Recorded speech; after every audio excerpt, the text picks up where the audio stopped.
My name is Erica Collins, and I live in Chicago, and I have lupus and neuromyelitis optica.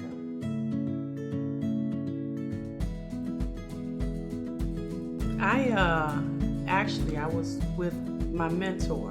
We drove down to Champaign, and that day I lost control of my bladder and didn't know it. When we got back to Chicago, I went by my parents' house, and I remember waking up the next morning feeling numb. My legs didn't feel right. So it started off in one leg, and then it started traveling. I remember I was at home, and I woke up, and I had lost control of my bladder again. I called my very good girlfriend, and I asked her to take me to the emergency room. And at that point, I had lost control of the total right side from my foot up to my waist. Yeah, I was actually in the emergency room, and the neurologist said, "I think this is multiple sclerosis."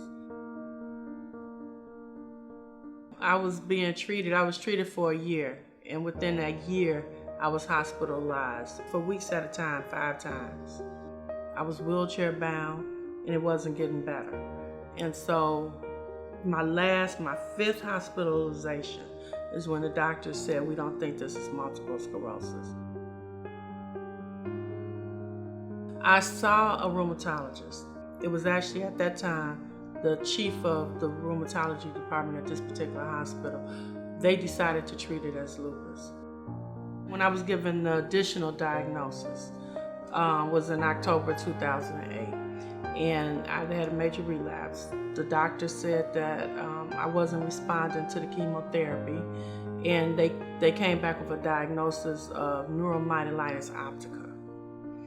And they told me that I had about 5 years, and I would probably not make it.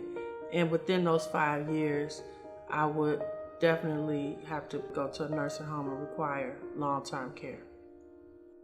I was alone when they gave me the diagnosis, so I immediately contacted my mother. I told her that I was going to try to fight, and there had to be something out there. I was just too young. There was one particular hospital in Chicago that actually was doing stem cell transplants. And they were doing stem cell transplants for patients who had multiple sclerosis and lupus. And so I remember reaching out to my neurologist, and he said, "Well, stem cell transplant is in its infancy stage, and we think that we can treat this illness with medicine." And so I decided that I was gonna just keep calling the doctor's nurse. So for 3 months, I kept calling that doctor's nurse.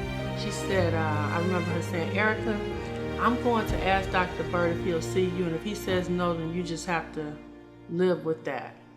And she asked me to send her some records, and I sent her the records. And that doctor said that he would see me, and I went in for my appointment. Stem cell transplant was at that point, it had not been proven to be successful.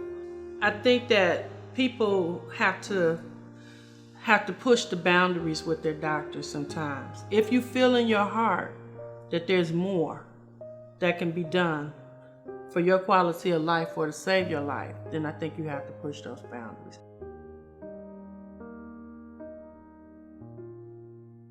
So where would I rate my severity level? So with 10 being the worst, I was at a 10. After the stem cell transplant, I'm at a 2.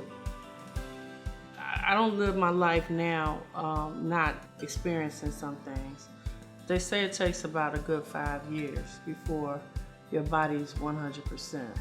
So to go from a 10 to now where I am with a 2, and that's just having some minor difficulties that I have sometimes. My foot flops. I may get some numbness in my toes, but it goes away, or some tingling in my fingers, but it'll go away. I can jump a little bit. I can write comfortably. I can control my bladder. I can I can walk. I think that's the biggest thing. I can walk, and I have control of my body again. So I think that's it. Yeah, that's it.